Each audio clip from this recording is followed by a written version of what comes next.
Good afternoon. I'm Jane Harman, the President and CEO of the Wilson Center, and very proud, with a lot of help, to launch the Wilson Center's report on workforce development in the Middle East.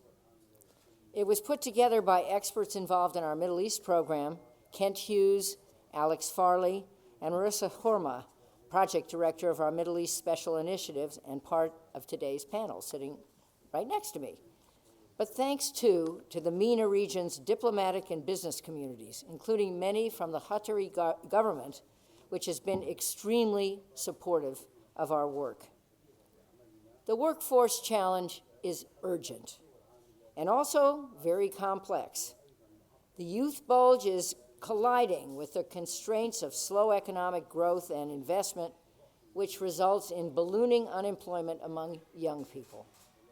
The protests seen across the region, from Sudan and Algeria to Iraq and Lebanon, are a collective response to these issues. Dire economic conditions, inadequate public services, corruption, and of course, high youth unemployment all contribute to growing discontent. This disturbing trend risks trapping the region in a cycle, yet another cycle, of violent extremism, since we know that angry young people are the easiest targets for terrorist recruiters. And it demonstrates that a generation of young minds, and particularly a generation of intelligent young women, is being underutilized. Our MENA Workforce Development Initiative focused its report on Tunisia, Jordan, and Oman to derive lessons for the region as a whole. And briefly, some of our biggest takeaways are: one, the region's labor market have a skills mismatch. The education system emphasizes technical skills over writing, communication, and other soft skills that companies need for the higher paying, higher skilled jobs. Two, entrepreneurs have difficulty gaining access to finance, scaling up their businesses and getting into export markets. As a result, new business density and new job opportunities remain much lower in the MENA region than in developed countries. And finally, female labor force participation in this region is at an all-time low. That's a tragic statement, an all-time low compared to other regions, even though females are highly educated. This mismatch is often called the MENA paradox, and it hits women particularly hard. So, Merissa Khurma, our project director, will provide more of the context and detail around this report, and we are joined by our almost all-woman panel. Mondher, we will consider you an honorary woman, if you would like, who are from and or work in all parts of the region. After Merissa speaks, we will hear from Sabah Haidoos, who is the CEO of Silatech, a company based in Qatar that runs vocational training programs and connects young people to jobs. She will speak in Arabic, and for those who need it, there is translation equipment. Following Sabah, we will have Deema Bibi, who is there, the CEO of Injaz, a Jordanian nonprofit that prepares young people for the working world through financial literacy, work readiness, and entrepreneurship training. I was at her place at Injaz 3 days ago, and it is amazing, as she is. Ronit Avni is the founder and CEO of Localized, an online career guidance platform for college students in emerging markets, including the MENA region. Dr. Mondher Ben Ayed is the president and CEO of TMI, a Tunisian IT services consulting and training firm. He's also a former government advisor. Roya Mahboob is one of Afghanistan's first, aren't we proud of her, first female CEOs as the leader of both Digital Citizen Fund and Eddy, which teach tech literacy to girls and women. Merissa, over to you. Thank you, Director Harman, and thank you for the Doha Forum for this partnership on this panel. So I will start by just introducing some of our main findings. I think our approach to addressing the workforce challenge was basically to break it down, to break down the workforce problem into demand and supply side factors. And so on the supply side, surprise, surprise, of course, there was outdated education systems was one of the key issues that were discussed by many interviewees. As Director Harman mentioned, the skills mismatch or the skills gap, not only in terms of technical versus soft or essential skills, but even the technical skills that higher education is producing are definitely outdated. And finally, vocational and technical education and employment is stigmatized and is in need of serious reform and integration of technology. Now, with regards to the demand side factors, the private sector growth remains constrained by many issues. We have primarily small and medium enterprises that find it very difficult to access capital and to access export markets. It is also not easy to start a business, although we are seeing a lot more activity in the entrepreneurship space to strengthen legislation and allow more young people to start their own businesses. And finally, one theme that came up in the plenary session, it was the issue of governance, and this applies to the private sector. There is weak corporate governance in the private sector, and we don't see the private sector invest as much as we would like in training, skills training, at a time when the future of the workforce will be threatened by technological, ecological, and demographic changes. Now, very quickly, with regards to the recommendations of the report, and I'll just mention a few of them. So I think if we were to address governments in the region, I would strongly urge that the first thing to do is to engage in deep educational reform. And we're talking about reforming and upgrading the curricula by integrating technology, ensuring that there are these essential skills embedded into the curriculum, making sure that the curriculum is also gender positive, where there are positive references to women and work. And finally, shifting the pedagogy from what we have today, which is primarily rote learning and didactic teaching methodology, to more interactive and participatory approaches. With regards to the private sector interventions, what we recommend is to institutionalize both financial and non-financial help to small and medium businesses and to those who want to start their own enterprises. Something like a one-stop shop is a good start, and we've seen good examples here in Qatar with the Qatari Development Bank. There are other good examples in the region, and there are efforts underway, but this is definitely more ad hoc than we want it to be.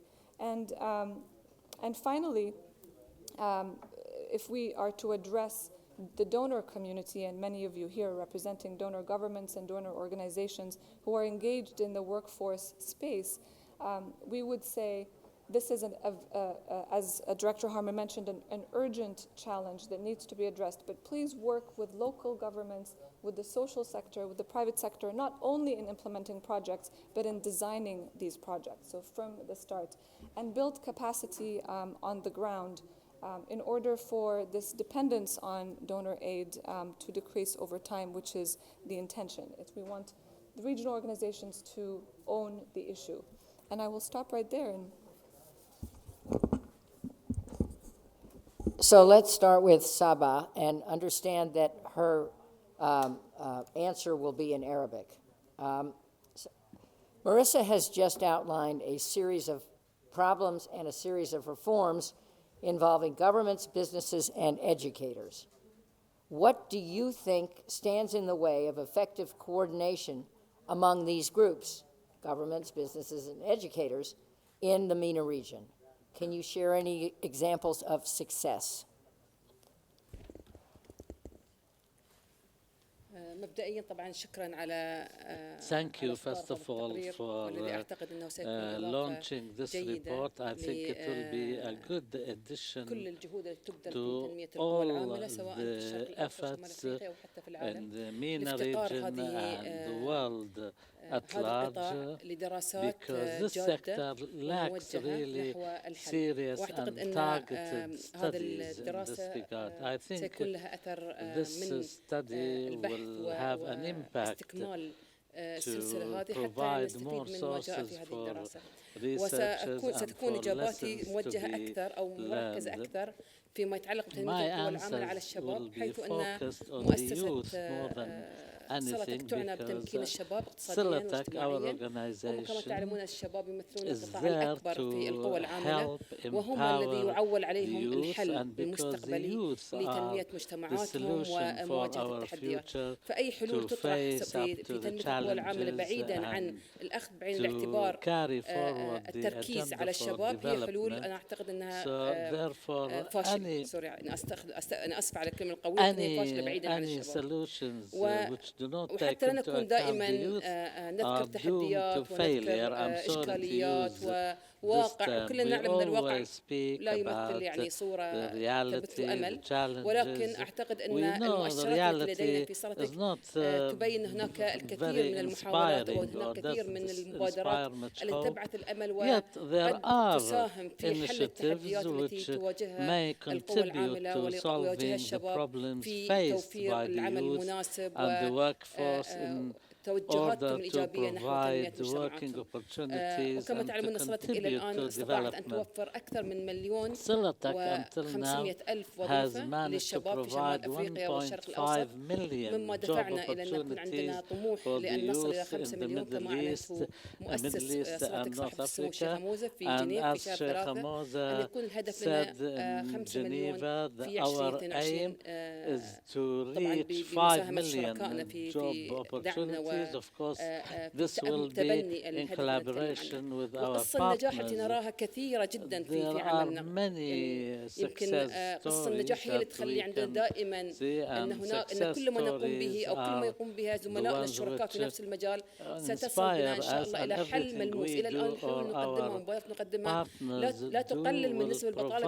provide بطريقة قوية، ولكن tangible تعطي أمل أن هناك resources. مبادرات قد تكون Now جادة. we see these الإجابة initiatives, على سؤالك but يعني أنا this, يمكن we أنا haven't حبيت أحط solved all the المقدمة problems المبدئية yet. حتى أدخل في الإجابة.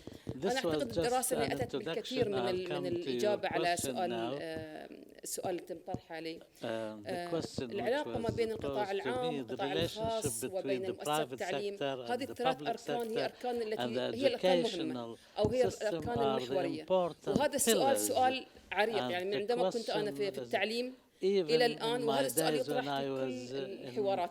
وأنا أعتقد هو educator سؤال working سميه for the مثل المرض Ministry of العضال، هذا السؤال Education, العضال يسمونه، this لأن question دائما was المعاناة posed. It's تنتج still من عدم a وجود persistent التكامل بين القطاع question, العام and والقطاع there is الخاص والمؤسسات always the التعليمية. same old وهذا problem, يعود the إلى lack of عدة أسباب. أنا سوف integration أذكر بعض between the الأسباب private sector, وأعطي أمثلة واقعية من public كيف sector, تعاملنا مع and the هذه الأسباب. education أحد الأسباب طبعا غياب sector. الاستراتيجيات، One of the غياب reasons for السياسات that, the المنظمة lack of للأعمال، عدم وضوح strategies الأدوار، and لا توجد policies, خطط the تنفيذية. lack of يعني احنا طلعنا clarity واحنا في in خلال the عملنا نطلع على division of يعني سياسات labor, who الدول، يعني هي does جزء من what. عملنا ان احنا Our نساعد part of الدول our على بناء سياسات responsibility جديدة is في مجال تنمية to القوى العاملة. help governments to وكان come up هذه with النقطة solutions. واضحة في كل This الدول بلا point استثناء، was very إن clear in all the governments we الاستراتيجيات dealt with, غير with no موجهة exceptions. وغير واضحة، Their خطط strategies التنفيذ، are not الأدوار focused. والمؤشرات الأداء غير They're واضحة. not clear طبعا عدا enough. عن ذلك أن في The خلل في البنية التحتية، يعني الدول indicators هذه غير for مستقرة، success دائما في are حروب،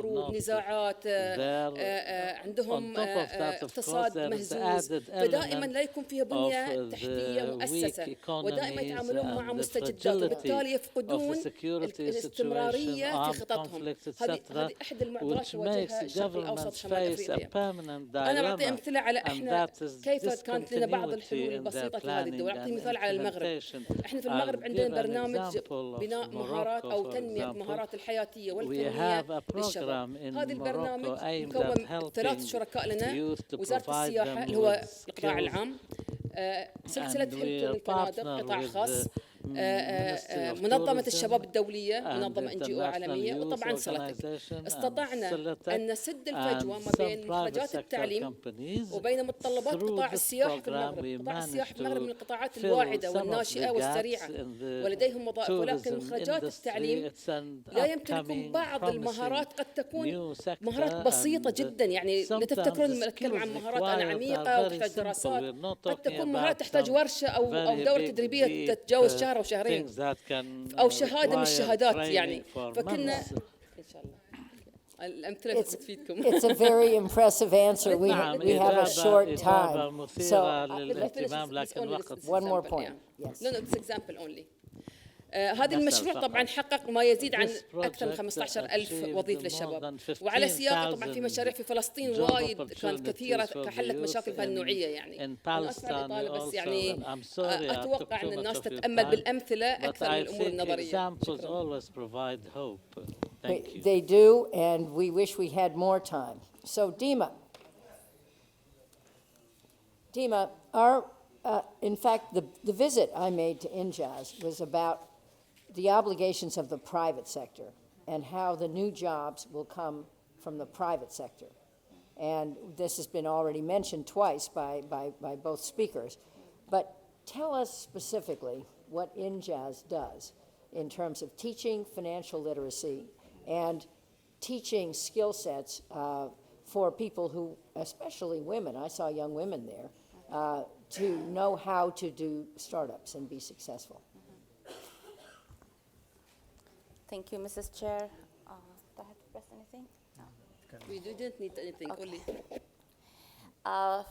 First and foremost, it was an honor for us to have you at Injaz. And so Injaz started 5 years ago, embarked on this very unique, I would say, experience with the private sector and the government of Jordan to mainstream financial education and entrepreneurship within all the schools across the kingdom of Jordan. And eventually it became a compulsory topic. So every student in every classroom from grade 7 to grade 12 has to go through financial education and entrepreneurship. And this came after 20 years of experimenting and validating and proving impact of financial education and of entrepreneurship education. We have proven that our graduates immediately find jobs, even if they do not come entrepreneurs. They have business minds, they have the language, they have the attitude, they have the mindset, they have the ability to present their ideas, to create solutions, etc. So they're attractive to the private sector, and they find immediate, they get hired immediately. They get 90% of them actually are immediately hired versus only 30% of those who do not go through our programs. Hence, it was a no-brainer that this model of intervention that is much faster than the pace of the education system changing, that can scale up within the education system, within this big elephant, and just create this change of new content, new delivery methods, new way of teaching, new tools, new equipment, new teachers training, new setup for the classrooms even. So everything came in a different package. And alongside with the lenses that we used to develop the program. So we used the gender lens. We focused a lot on life skills. We focused on ethical values and so on and so forth. So, and of course, the content itself came from the private sector, from the financial experts, from the educators as well as the bankers. And the private sector were the ones who funded and secured the financial sustainability of the program. And what about your startup training? So because we've been doing this entrepreneurship education for so long, and we know that they graduate with the relevant skills required, yet there's no one still interested in providing the services that they need. Let me be more clear here. They graduate with the skills. They have experimented and validated certain products or services while they're at universities, going through our university programs. But then they're not yet still attractive enough for investors because they're at a very early stage. So we saw that gap and we decided we need to work hand in hand with them at a very early stage of starting their businesses. And this is where we started, and we focused on women-led businesses and social enterprises and inclusivity. So looking a lot about on young people outside the capital, young people with who have certain needs for accessibility, etc. I can tell you it's extremely impressive. 7 young women presented their business ideas. So poised, no run-on sentences, very clear identification of the issue they were dealing with and how they would structure a business. It is a marvelous thing you're building. Ronit, your online platform, Localized, gives MENA youth across access to mentorship and career insights from successful people all around the world. Do MENA youth, and this is a problem that we've identified, need to go abroad if they want a different work culture, or do you think they can change the culture here on their own? So first off, I think that youth in the MENA region are already changing the culture here, period. That's already happening, right? But they are learning from the best practices around the world. And the question is, how do you facilitate that and how do you enable that in this environment? So just taking a step back for a second, we're in a moment where in this tech and data-enabled world, students everywhere around the world can't possibly keep up with all of the changes in edtech, medtech, fintech, AI, robotics, renewables, et cetera. It's impossible. It's impossible for universities to provide the career guidance, to know what are the range of job options available. We did a focus group in Jordan before we launched with about 25 students at a very really high-quality engineering university, and they said, look, our professors are strong, the caliber of the education is good, but our professors have been out of the workforce for 5 or 8 or 10 years, and they don't necessarily even know the job titles that are available to us. If we want to go into machine learning or cloud computing, we have the skills, but we don't necessarily know the pathway. And that's true whether you're in the United States or it's true if you're in Jordan. It's true everywhere. It's true everywhere. So a best practice that we've seen at Stanford is that they actually, under the leadership of Farouk Day, who's from Algeria, they dedicated 40 full-time employees to career services just to connect students to alumni working at the vanguard of these sectors, because the idea was forget career counseling, build career community. Now that works at Stanford because of the nature of the alumni, but if you're a new university or you're a university that doesn't have a culture of alumni keeping in touch with the students, then you have a different challenge. And so how we've approached it, which is one of the many ways one can approach it, is to tap into experts from everywhere around the world who share roots, who share language, who share culture with these students. So Jordanians in Amman, but also Jordanians in Silicon Valley or in Singapore or Toronto who are working at the vanguard of these sectors, or Tunisia. So we're now working with 70 universities across the MENA region and career centers. And so the answer is no, they don't have to go abroad, but they are learning from the best practices of the people who are leaders in their field regardless of where they are. And that's critical. And frankly, even if you have the top leadership, let's say in a country like Tunisia, you don't have scale, right? It's a small population. So for example, we were talking about this earlier, one of the experts on Localized, Mondher Ben Ayed, works for Apple in Cupertino, overseeing supply chains for the Beats headphones that some of you may have seen, those large headphones. So he, on Localized, has been talking about how automation and robotics have impacted the sector of logistics. Now, even if he had remained in Tunis, he's from Tunisia, you wouldn't see scale like that in smaller countries. So the answer is there needs to be this knowledge transfer. We need to enable and facilitate it. And the good news is that the educators and the students and the experts, frankly, are hungry for that interaction. Fabulous, fabulous. Mondher, our report noted that in Tunisia, which we were just talking about, many job applicants have strong technical skills but need to work on skills like written and oral presentation, soft skills. I assume you know a lot about this. And my question to you is, should the private sector invest in skills training? Yes, thank you, Congresswoman Herman. I feel very honored and privileged to be on an all-women panel. That's And- appropriate. Yes, and I have a heavy responsibility to represent decently the male gender. Yes, this better be a very good answer. Yes, and I'm really happy because, you know, at home I have a wife and two lovely, intelligent daughters, and more than 50% of my coworkers are women, and Merissa noticed that. So I feel very comfortable and really happy to be among you here. Since the Tunisian revolution of 2011, I came 5 or 6 times to speak at the Doha Forum. And I spoke mostly about political issues and the democratic transition in Tunisia. But this time, I am really happy and thrilled to talk about an important subject, which is unemployment and youth unemployment.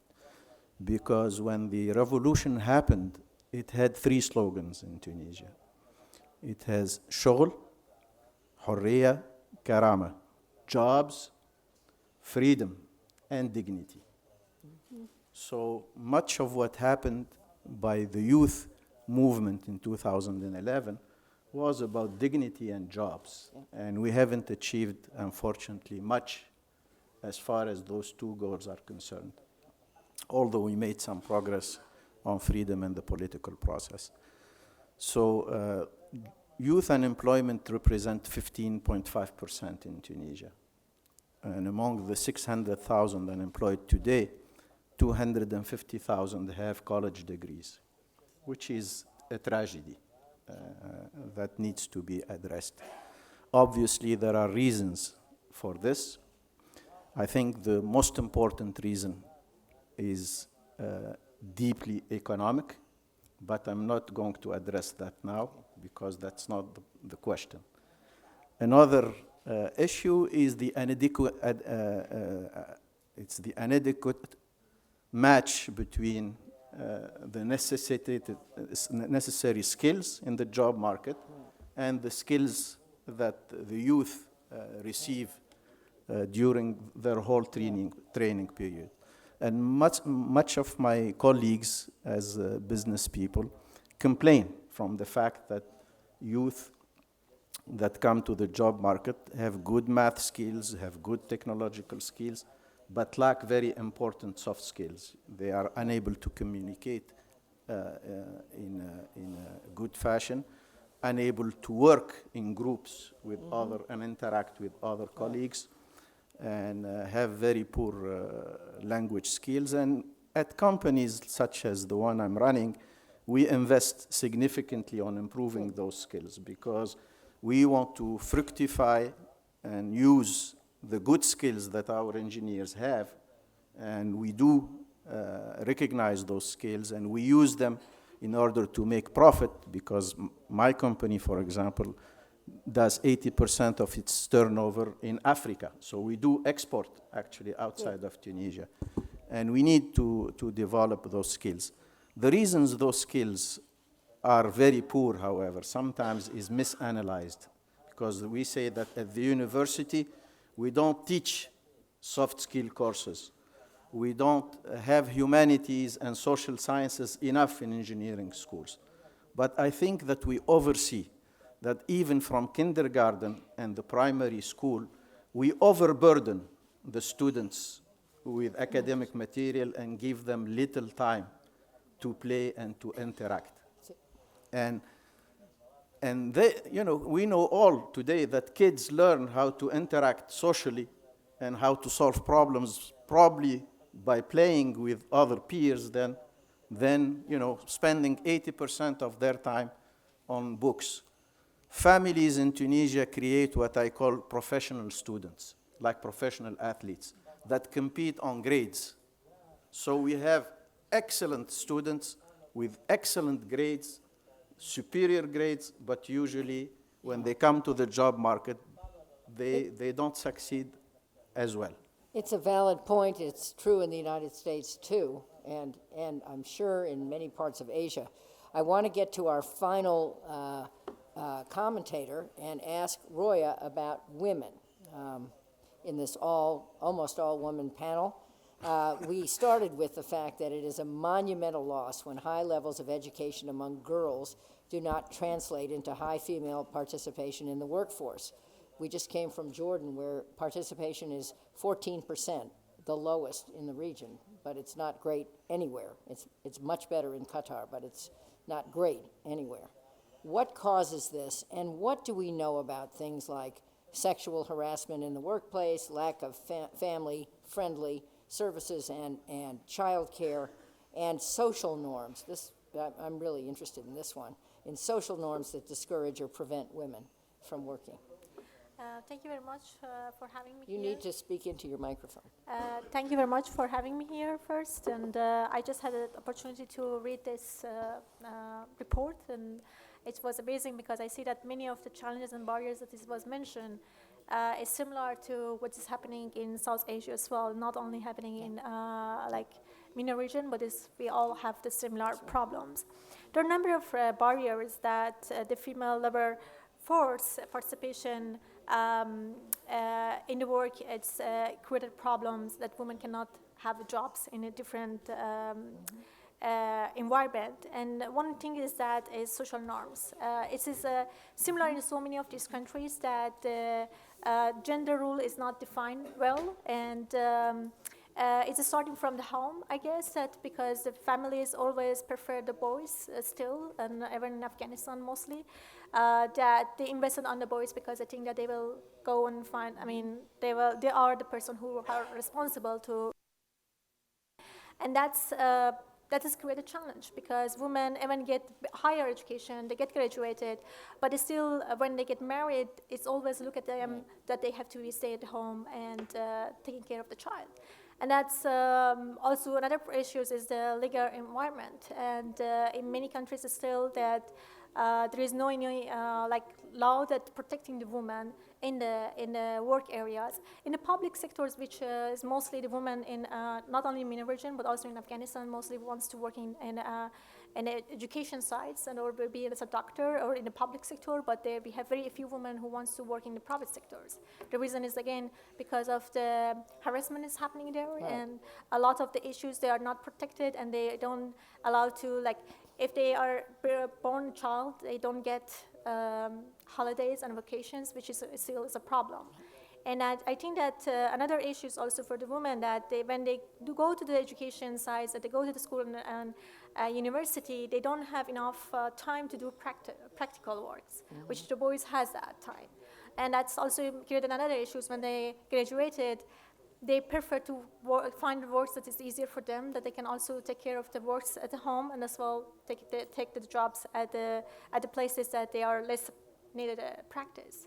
And I see in Afghanistan that in terms of the government, they have done a good job to bringing the women in leadership positions. We have a lot of women right now in the positions in Ministry of Defense, for example, in the policymakers, which has actually changed the view of the men in Afghanistan to see the women more involved in the leadership positions. But on the other hand, I think still we needed to working on to get more role models in different areas, not only in education or being a doctor or leadership, but also in engineering sides, in technology sides that women are capable of doing if they have access to opportunities and the right education. Thank you very much. We have 10 minutes left, and we're going to the audience for questions. There are microphones, I'm told, on both sides. If you'd like to ask a question, please get in line. We'll take a few questions, and then we'll allow each panelist to answer what she or he can and sum up. Questions? There's one there. Okay. Please identify yourself and ask a question. Yes, Ted Katouf, President and CEO of Ahmadis, Congresswoman.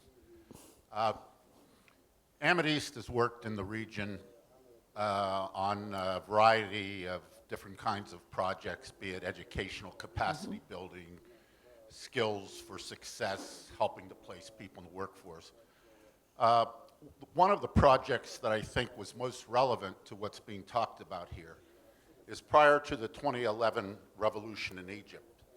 Ahmadis worked with the Future Generation Foundation in Egypt, a group of prominent business people, and designed soft skills training, including communications, working with business spreadsheets and the like, for public university graduates who had not come out with the skills necessary to get a professional job. We were not the only ones to administer the program, but we designed it and we did partly administer it. And it was very, very successful. Unfortunately, it doesn't continue in the same form today. My question, and maybe Dr. Mondher, who I know well, might like to have a stab at this one, but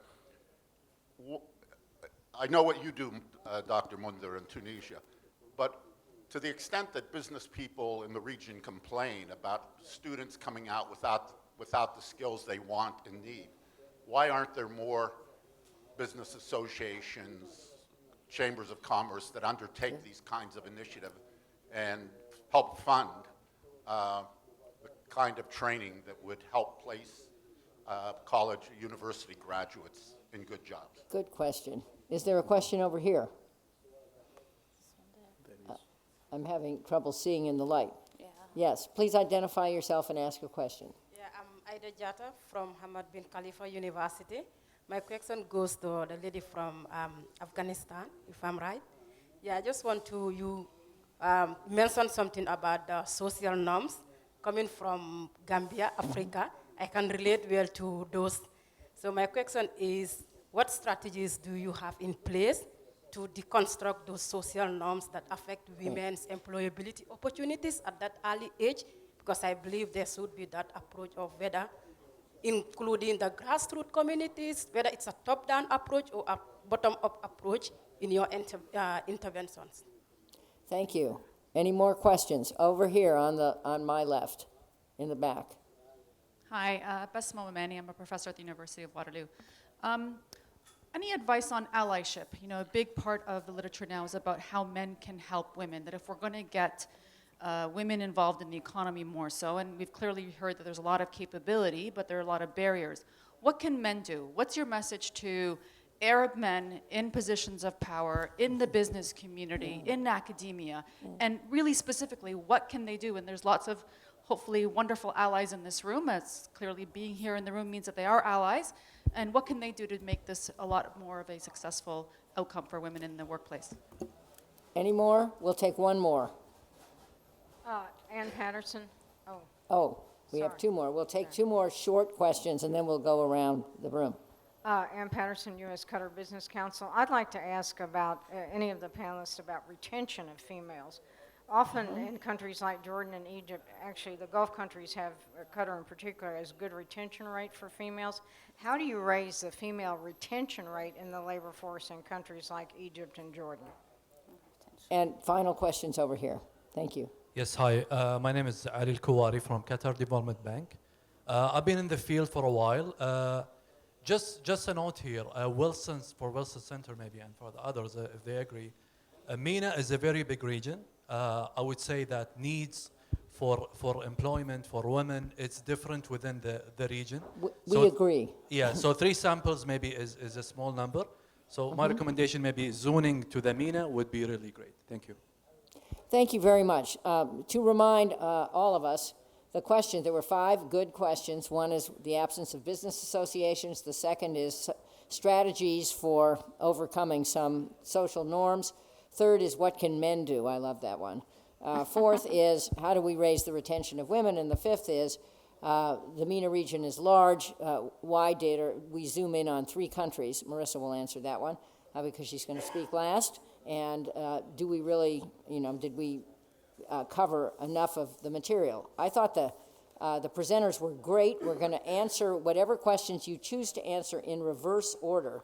So we will start, let's see here, we'll start with Roya. And just in 2 minutes or 1 minute, pick the questions you would like to speak to.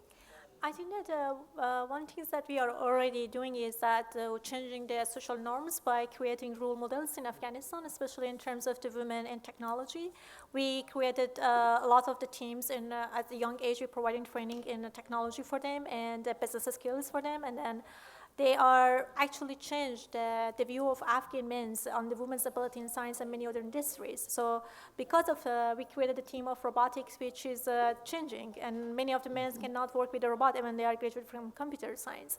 And the young teenagers could becoming as a symbol of the hope and unity for Afghan communities. And because of them, right now we are working in a larger projects to building the first school of STEM in Afghanistan with a focus on AI, robotics, and blockchain with the created innovation centers, which is all started with a young group of teenagers of together. So we can see that for centuries, ignoring women's ability in science and many other industries, right now is changed. They are accepted. So I think that creating role models is very important, and also created also opportunities to building the capacity of the young women at a young age that they will have access to opportunities, and quality of education are the ways that we can change. Thank you. Mondher, so I know the business association question is directed to you, but you have to answer the question, what can men do? I was expecting that. Okay. And I prepared two answers, actually. I think that in the Muslim Arab world, and probably in most places, legislative bodies are dominated by men. So at that level, I think that they can incentivize through legislation and impose certain ratios to push for women employment. This is the first suggestion that what men can do. For example, in Tunisia, the parliament has forced parity in the municipal election and has forced parity in the parliamentary election lists. So things must be forced sometimes in order to get some progress. This is the first suggestion. On the social level, I think fathers should encourage and push and pressure their daughters to work. I did that for my old daughter that had a master's degree from the George Washington University in computer science and managed information system, that worked in EY in New York for 2 years, in my company 2 years, and just after her marriage, fell into the comfort of not wanting to work. And she did for 1 year. And I really, I'm not priding myself, but pressured her significantly. And when your daughter is married, you don't have much leverage anymore, to go to work. And I'm glad that she started working 2 months ago.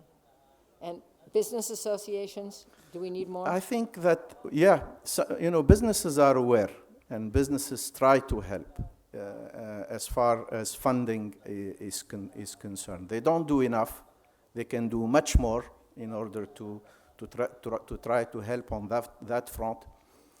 But I think that businesses also suffer from the lack of economic growth in our countries. I did not have the chance to address this, but I think the employment problem is, the first problem for youth unemployment is the lack of economic growth and the lack of reform, because employment and economy are tightly linked, and I think principally it's an economic problem by essence. Thank you. Ronit, Yeah. what would you like to say to sum up? So 2 pieces that I think could address part of the gender imbalance, a piece of it, and also expand economic opportunity, which is there are tight labor markets in different parts of the world right now, desperate for talent, tech talent, sales talent, marketing talent, that can work remotely. And frankly, we've also seen statistically that the more flexible a work environment, the more women can participate. So for example, in our company, our QA engineer is a woman in Ramallah who does an incredible job. And because she does that, my CTO and our product manager, who are from Silicon Valley, now see Palestine as a place to find great engineers, to hire remotely, to work where they are in Ramallah, right? And so you can tackle multiple things at once in imbuing young people with skills to be able to work remotely. But that means time management, discipline. There are a lot of skills. But in doing that, you open up all of the jobs of many companies looking for talent in other parts of the world and allow for that flexibility. So that's number one. The second piece, just to build on what Roya said about role models, one of the experts on our platform, originally Jordanian, Najib Jarrar, says that his life was changed when he was a senior in high school in Amman when a Microsoft employee came and spoke to his class for an hour. Now, that Microsoft employee was Jordanian. And today, Najib works at Google overseeing all product marketing for the MENA region. And he said that it is because he saw someone like him at a company like Microsoft that he could pursue it. So the idea of proximate role models should not be underestimated. The idea that you see someone like you working in a company that you aspire to is important. So for women, that's especially important. So one of the things that men can do is take your daughters, take your nieces, take your cousins to work, have them see what it's like to be on the job, expose them, and then certainly on the higher end investment, board memberships, hiring, employment, all the structural pieces. I love what Mondher had recommended. I think that it's bold and gutsy. But there are a lot of smaller actions that we can take right now. Thank you. Deema? I think we're all interested in what can men do. I would add to what was very well said, because men are still the decision makers in our part of the world. They can do a lot in legislation. They can do definitely a lot in changing the stereotype. And by that, the media, the education system, and let me just talk a little bit here about, we have a choice. I mean, our generation have a serious choice to make within the education system. Do we still teach the same knowledge we're teaching? What are the minerals in sub-Saharan Africa? What kind of, how are our students, how would they ever benefit from that? Why can't we teach them virtual reality and big data and even quantum computing that's coming and they will face it when, what about the stereotypes? Do we still continue enforcing the stereotypes of gender, of people with disabilities, of people who look different, or the skills? Again, it's a decision. Do we want to continue doing what we're doing in giving them the same skills and attitude of waiting for public jobs, or go and create your own jobs and innovate, etc.? So a lot of things that has to do with decisions that men can at this point make and open the door for more women to engage in the decision-making process. And one last quick point, because we've talked a lot about the mismatch in quality, but we did not tap into the mismatch in numbers, in quantities. We have much more graduates and new job seekers than jobs. So hence the importance of entrepreneurship for young people, which is a debate, but it is something that we need to focus on. Thank you. So Sabah, we're very short time, but please answer the questions you would like to answer. Because you cut me in the start and give them a lot of time. Now I need 3 minutes from your side. You have to give me 3 minutes. أنا بعلق عندي 3 نقاط مهمة جدا. طبعا الوقت قصير جدا لكن بحاول أجيب على سؤال QFD. أنا أعتقد الدراسة كانت قاصرة في نقطتين مهمتين. النقطة اللي أشرت لها هي نقطة كانت في قصور في الدراسة، لأن المفروض الدراسة هي ركزت على الأردن وتونس وعمان، بينما هم لا يمثلون أي عينة مش عينة متساوية أو متزنة، لأن عندنا مشاكل ليبيا ومشاكل اليمن ومشاكل سوريا تختلف عن هذه الدول. الدول المستضيفة للاجئين من هذه الدول مثل لبنان، تركيا، الأردن، تركيا ولبنان، فهي مختلفة عن هذه الدول. فإحنا نتكلم حتى سبيسيفيك على كل دولة في المنطقة دي، لها دراسة متخصصة، لأن أي مشروع واحد يسوي أو تنمية قوى عاملة في هذه الدول لابد أن يراعي خصائص الدولة وما تعرضت لها ونموها الاقتصادي والعوامل المعطيات اللي عندها. أتكلم بسرعة النقطة الثانية والمهمة القطاع اللي هي الدراسة بعد ما جت على موضوع ما شاركت فيه ناس مهمين جدا اللي هم الأهداف الإنمائية SDG اللي خاصة بالأمم المتحدة لا تعرضت لها ولا تعرضت حتى استراتيجية 2030 للشباب، وأنا أعتقد بتكون في سلسلة إن شاء الله قادمة I بيكون think تعرض there هو will يعتبر be يعني more مش reports to يحتاج come. إلى استكمال Hopefully, الدراسة دي. the future آخر ones نقطة وهي will الأهم continue. The وهي last الأهم. This is point very is the most important. important. أنا أعتقد الحل I think the حل مشكلة تنمية القوى solution العاملة هو في القطاع الخاص relies وفي in the تنمية private sector المشاريع الصغيرة and ومساعدة developing small الشباب and على medium-sized الوصول enterprises للتسهيلات المالية and لبناء provide the youth مشاريعهم with the الصغيرة لأن بهذه الطريقة financial احنا help يعني and بيكون في the وفرة في الوظائف financing, وما because ما that نرهق way القطاع العام we will not وأيضا سيكون هناك تحقيق overburden لذات the public الشباب sector عندما and the يحققون youth. مشاريعهم When they وتنمية are لمجتمعاتهم successful in وتنمية these لاقتصادهم. projects, they will achieve their aims. Thank you very Thank you. much. Merissa, you have the last word. Thank you.